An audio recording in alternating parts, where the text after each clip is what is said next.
लक्ष्मी सबसे ज्यादा प्रसन्न कौन से दिन होती है? जम के बोलिए जरा। शुक्रवार। तो शुक्रवार को लक्ष्मी सबसे ज्यादा प्रसन्न क्यों होती है? उसका प्रसन्न होने का कारण क्या था? लक्ष्मी जी के दो भाई थे, दोनों की शादी नहीं हो रही थी, दाता और विधाता, दोनों का विवाह नहीं हो रहा। और दाता विधाता के लिए लक्ष्मी बड़ी परेशान थी, रोज नारायण से कहती थी प्रभु कुछ कृपा करिए, दाता विधाता का विवाह नहीं हो रहा, उम्र होती चली जा रही, इनका कुछ करिए प्रभु, आप नारायण आप कुछ तो कर सकते हो। भगवान नारायण ने तब लक्ष्मी से कहा एक काम करो, बेलपत्री के पेड़ के नीचे बैठकर लक्ष्मी तुम अनुष्ठान करो तुम्हारे भाइयों के विवाह के लिए। इसलिए आज भी हमारे हिंदू धर्म की रीति है कि बेलपत्री के पेड़ के नीचे शाम के समय लक्ष्मी का वासा होता है। इसलिए लोग इस बेलपत्री के पेड़ के नीचे तुम्हारा रात्रि को शाम को 6 बजे से लेकर रात्रि को 8 बजे तक तुम्हारा निवास। जैसे पीपल के पेड़ में देवताओं का निवास, आपको आप लोगों ने यदि पद्म पुराण पढ़ी होगी या सुनी होगी तो उसमें स्पष्ट कहा है पीपल के वृक्ष की गणना, ध्यान देना, पीपल के वृक्ष में सुबह 4 बजे से लेकर 7 बजे तक ब्रह्मा जी का वासा होता है। पीपल के वृक्ष में सुबह 7 बजे तक ब्रह्मा जी का वासा, 7 बजे से लेकर 10:30 बजे तक पीपल के वृक्ष में भगवान विष्णु का वासा। कितनी बजे तक? 10:30। 10:30 से लेकर 11:30 12 बजे तक पीपल के वृक्ष में पितरों का वासा होता है। इसलिए हमारे यहाँ पितरों को श्राद्ध पक्ष में जो भोजन कराया जाता है वो 10:30 से 12 के बीच में कराया। 12 बजे के बाद पीपल के वृक्ष में दोपहर के 1:30 बजे तक आहूतों का वासा रहता है। आहूत कौन? जो गर्भ में शांत हो गए, जो कुंवारी अवस्था में शांत हो गए, जो जन्म लेने के बाद उनका विवाह नहीं हुआ और शांत हो गए, उन आहूतों का वासा उस पीपल के वृक्ष में दोपहर में 1:30 बजे तक रहता है। उसके बाद में प्रेतों का वासा चालू होता है। इसलिए दोपहर के समय पीपल के पेड़ की परिक्रमा नहीं। फिर शाम को 4 बजे से 7 बजे तक पीपल के वृक्ष में शंकर जी का वासा होता है, इसलिए शाम के समय पीपल की परिक्रमा नहीं। 7 बजे के बाद में पीपल के वृक्ष में रात्रि को 9 बजे तक कुबेर का वासा होता है। फिर 9 बजे के बाद में प्रेतवास चालू होता है पीपल। उसी तरह बेलपत्री का जो वृक्ष है, उस बेलपत्री के वृक्ष के नीचे रात्रि को 8 बजे से लेकर 12 बजे तक बेलपत्री के पेड़ के नीचे कुबेर का निवास होता है। महाराज कुबेर का निवास। प्रयास करा करो किसी बेलपत्री के पेड़ के नीचे हम दीप लगाएं, घी का दिया। यदि संपदा की कमी हो तो, अगर भगवान ने खूब संपदा दी है तो भले मत लगाओ, कोई दिक्कत।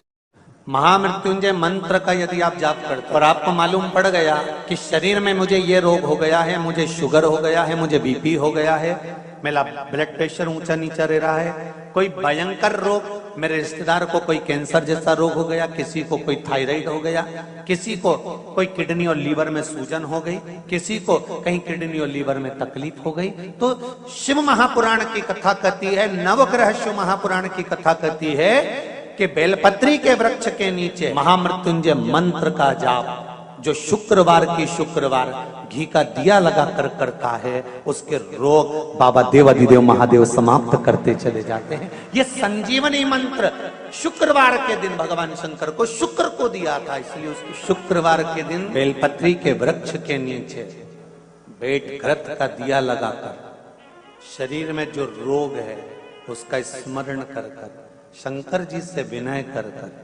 हे भोलेनाथ आपने शुक्र देवता को संजीवनी मंत्र दिया है, तो क्या आप मेरे को वो मंत्र प्रदान नहीं करोगे? मेरे रोग, मेरी बीमारी, मेरे दुख को आप नहीं हरोगे?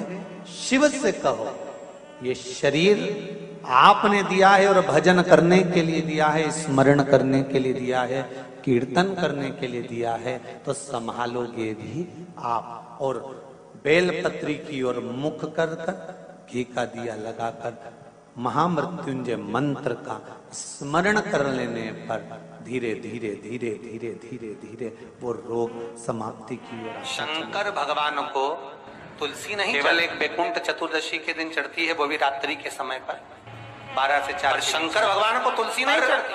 पद्म पुराण कहती है कि शंकर भगवान के मंदिर के बाहर जो तुलसी का वृंद लगाया जाता है, शिव जी के मंदिर के बाहर जो तुलसी का पौधा लगा रहता है या लगाया जाता है, उस तुलसी के पौधे में जितनी मंजरियां लगती हैं, उस मंजरियों में जितने दाने लगते हैं, उतने दाने गिन लिए जाएं और उतने समय का बैकुंठ का वास उस मनुष्य को प्राप्त हो जाता है मृत्यु के बाद। इतना विचित्र बात है, शंकर को तुलसी नहीं चढ़ती, पर शंकर के दरवाजे के बाहर शिव के द्वार पर जो तुलसी का पौधा लगा है, किसी ने लगाया है, किसी ने रोपित करा है, उस पौधे में जितनी मंजरियां लगी हैं, उस मंजरियों में जितने दाने लगे हैं, उस दाने जितने हैं उसको काउंट करा जाए, उसके बराबर उतने ही 1000 वर्षों तक उस जीवात्मा को बैकुंठ का वास मिलता। क्यों? उसकी कथा भी यहाँ पर वर्णन। भगवान विष्णु सामने शंकर के बैठे थे और भगवान शिव ने जब सत्यनारायण नाम रख दिया था, तब भगवान विष्णु शिव से कहते हैं नारायण, भगवान शंकर से कहते हैं भोलेनाथ, त्रिकालदर्शी, कैलाशी, अविनाशी, हे मेरे सारे विग्रह के साथ में लक्ष्मी मेरे साथ में। बहुत ध्यान देना मां, मैं अगर नारायण रूप में हूं तो लक्ष्मी मेरे साथ में, मैं राम रूप में हूं तो सीता मेरे साथ में, मैं कृष्ण रूप में हूं तो राधा मेरे साथ, मैं रंगनाथ रूप में हूं तो गोदा मेरे साथ में, मेरे साथ में लक्ष्मी सदा विराजमान है। पर आज आपने मेरा जो सत्यनारायण नाम रखा है, मैं अपना संग किसको ले?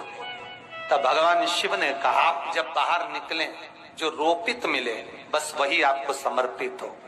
तुलसी का पौधा रोपित था, उस तुलसी के दल को भगवान नारायण ने अपना संग बनाया।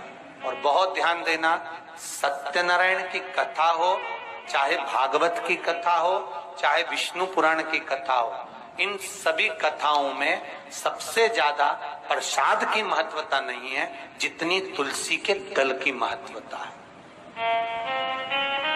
क्योंकि सत्यनारायण के साथ में हरि के साथ तुलसी का स्मरण। आज सुनते हैं तुलसी माता की चालीसा। यह चालीसा सुनने से होती है हर रोगों से मुक्ति, मिलती है सुख समृद्धि का आशीर्वाद। तो एक बार बोलिए प्रेम से विष्णु भगवान की जय, तुलसी माता की जय, भगवती माता की जय। श्री तुलसी महारानी करो विनय सिरनाय, जो मम हो संकट विकट दीजे मात नसाय। नमो नमो तुलसी महारानी, महिमा अमित न जाए बखानी, दियो विष्णु तुमको सम्माना, जग में छायो सुयस महाना।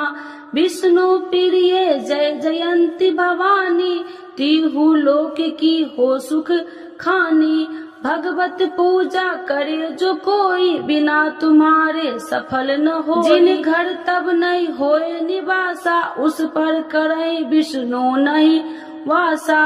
करे सदा जो तब नित्य सुमरन, ते ही के काज होए सब पूरन। कार्तिक मास महात्म्य तुम्हारा, जाको जानत सब संसारा। तब पूजन जो करे कुमारी, पावे सुंदर बर सुकुमारी। करे जो पूजा नित प्रति नारी, सुख संपत्ति से होए सुखारी।